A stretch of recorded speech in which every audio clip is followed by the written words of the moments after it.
Shoutout sa ating mga kapatid na OFW. Ang pulang laso na ito, na suot ko, ay lagi naming pagpupugay sa sakripisyo ninyo. Mabuhay po kayo. Salamat po sa inyo. Welcome sa Our Lady of Lasalette Quasay Parish, kung saan ayos lang umiyak at samahan tayo ng mahal na ina sa pag-iyak, sa pagdarasal, pang maging maayos ang lahat.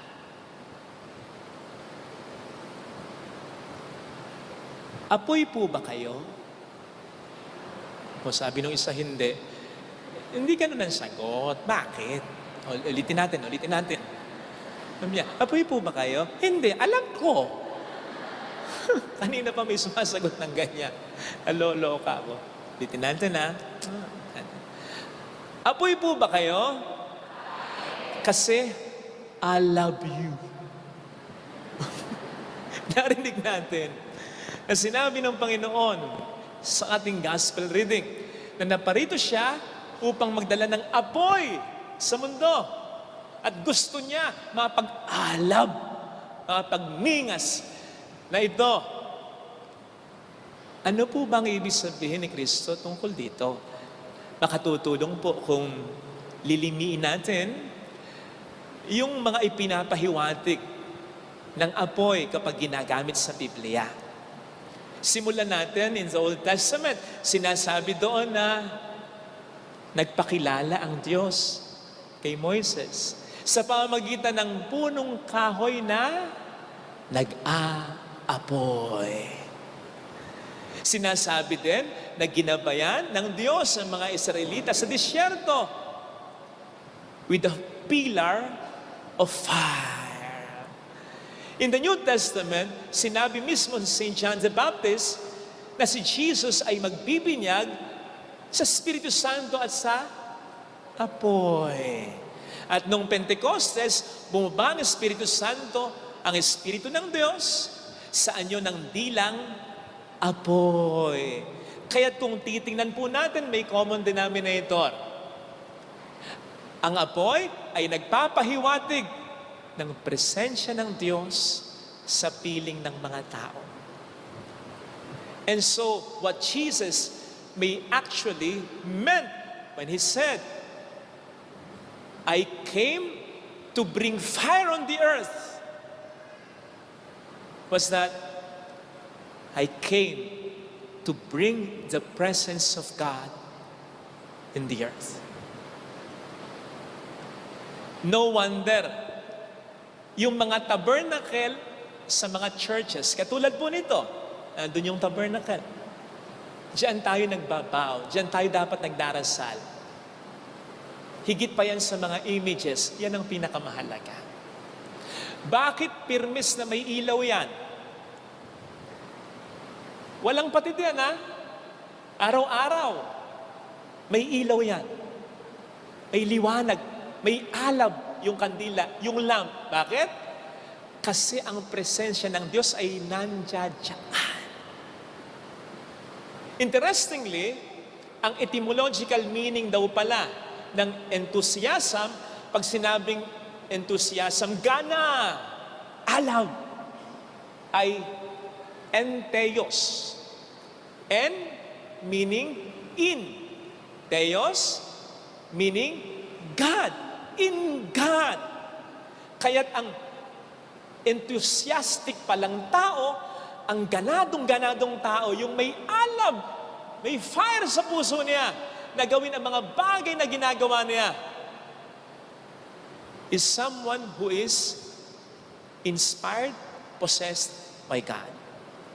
Laging tandaan yan, babalikan natin yan, i-attach natin yan. Now, kung ang Diyos ay nasa sa ating buhay, hindi po pwedeng walang mabago sa ating buhay.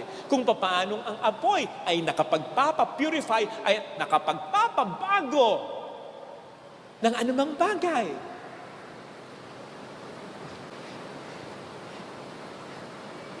The absolute truth, majesty, power of God demand from us a definitive response.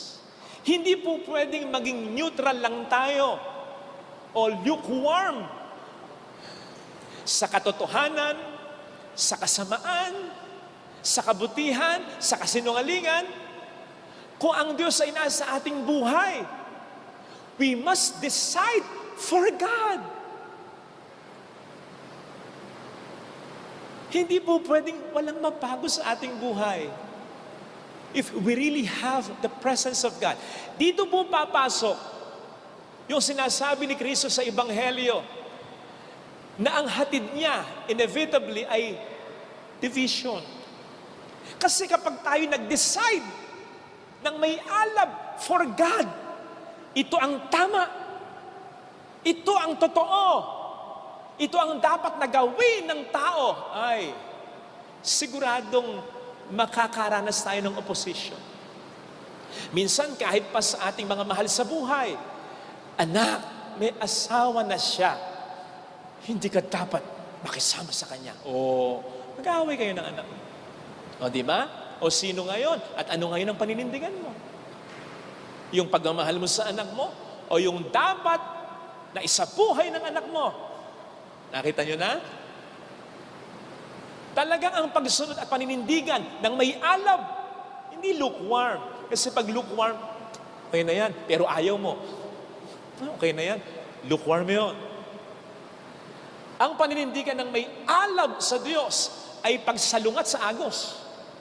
Because man's ways are not like God's ways. And His ways are not like our ways. His thoughts are not like our thoughts. Kaya ito ang dapat na maging mag-alab sa ating puso. Something that should burn in our hearts. That enthusiasm to decide for God. That enthusiasm to do the will of God, no matter who is in or who is out.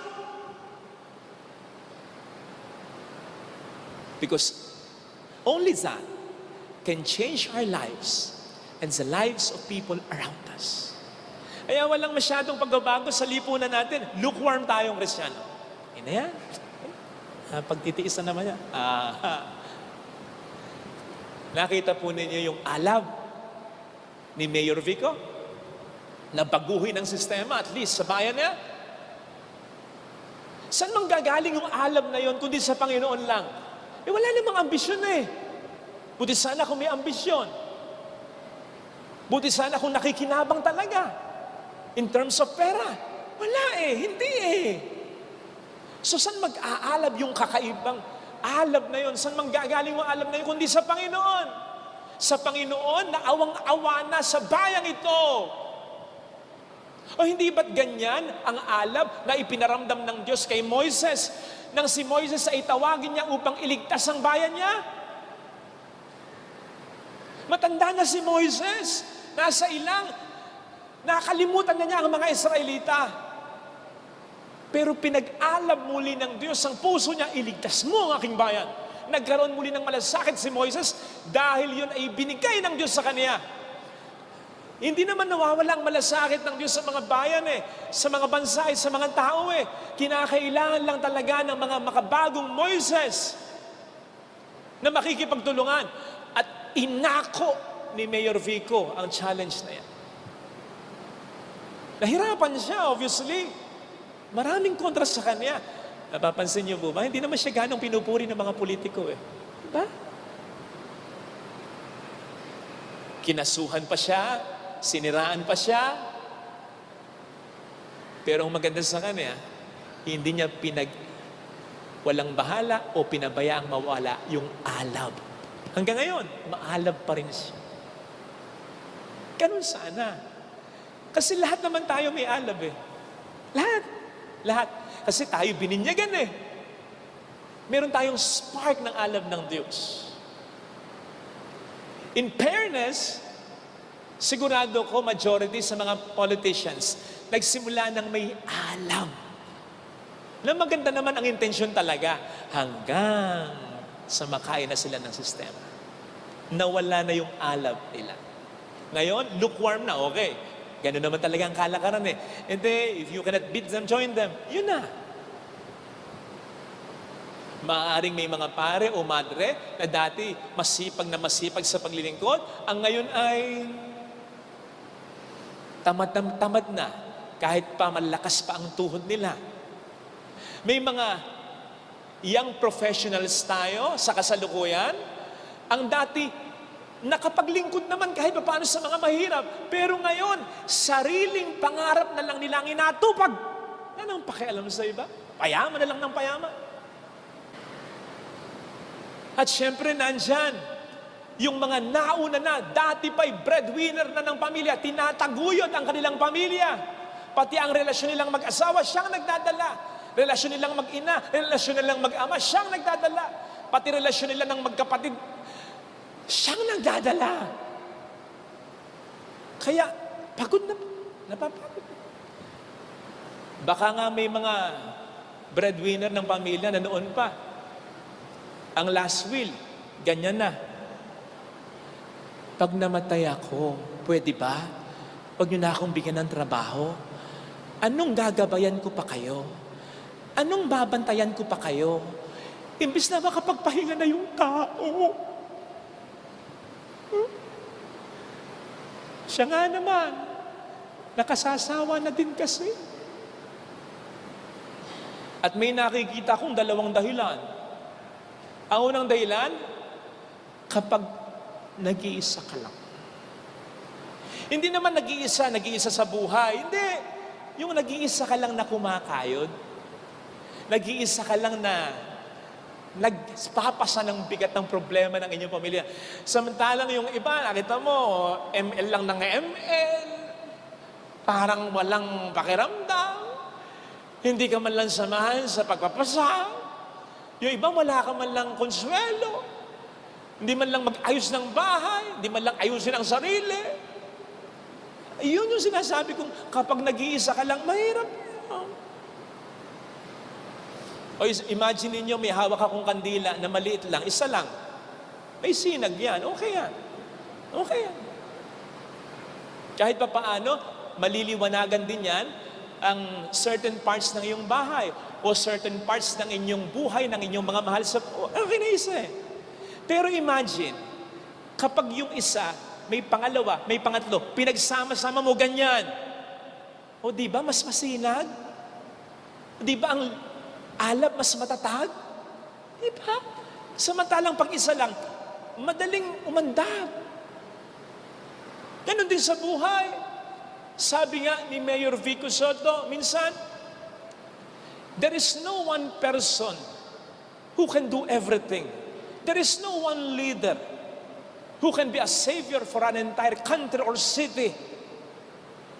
Iba kapag meron kang kasama. Diba? Nandun na tayo sa expression natin na kinuha natin sa commercial ng kape.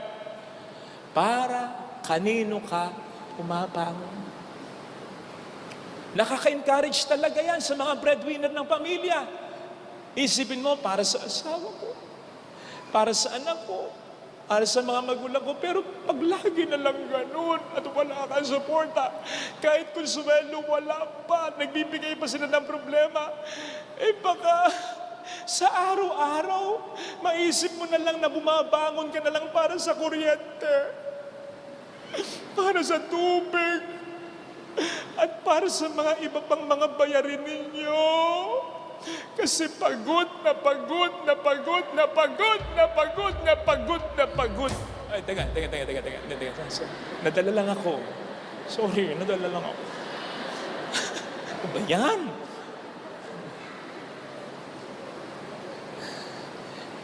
Mas ramdam mo kasi ang hirap pag nag-iisa ka. Di ba?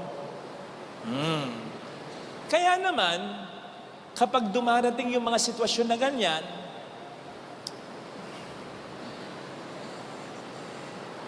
mag-ingat. Kasi ang ikalawang dahilan kung bakit nagbe-burn out, nag-give up, yung maniwala kang nag-iisa ka talaga, na hindi naman. Yung maniwala kang wala ka nang pwedeng asahan, na hindi naman. Narinig po natin sa ating unang pagbasa, si Prophet Jeremiah, tinulungan siya ng Diyos. Akala niya nag-iisa lang siya. Kasi nga, naparusahan na siya. Papatayin na siya. Gugutumin na siya. Parurusahan na siya. In fact, naitapon na siya. Akalain mo sinagip pa siya ng Diyos. At yung sumagip sa kanya, hindi pa niya akalaing sasagip sa kanya. Totoo yun, kahit ang demonyo pwedeng gamitin ng Diyos para iligtas tayo. Kahit ang kasalanan natin, kahit ang mga bagay na negatibo, everything is at His disposal para lang iligtas tayo. Gagawin niya. Sa ating ikalimang pagbasa, ini-encourage tayo ng letter to the Hebrews. Yung encouragement na meron na daw mga nauna sa atin na para bang nag-cheer sa atin.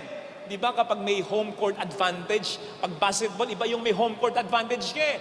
May home court advantage tayo sapagkat marami ng mga nauna sa atin ang nag-cheer sa atin na para bang sinasabi, kasama dito yung lola mo, kasama dito yung nanay mong yumao, kasama dito yung best friend mong, alam mong napakabuting tao, alam mong kutob mo nasa langit ng totoo. Sila yung nag-cheer sa atin. Kaya mo yan. Sila kaya namin eh. Kasi alam namin, hindi ka mag-iisa. Dahil saksi kami ng Diyos ay hindi nagpapabaya talaga. Yun ang sinasabi sa ating ikalawang pagbasa. Baka po nakakalimutan ninyo o baka hindi nyo po alam na nung binyagan din tayo, may kandila din tayo. At yung kandila natin, sinindihan, hindi ng lighter. Hindi ng posporo, kundi ng kandila na yan. Paschal candle. Yan ang pinakamahalagang kandila sa simbahan. O hindi nga ba't yan ay kandila na sumisimbolo sa ating Panginoong Jesucristo? Diyan nang galing yung sinag ng kandila natin nung tayo'y binyagan. Kaya, yung alab sa puso mo, na manindigan para sa Kanya, yung alab sa puso mo, na maging presensya ng Diyos sa iyong pamilya at sa iba at magdulot ng pagbabagong maganda sa buhay nila.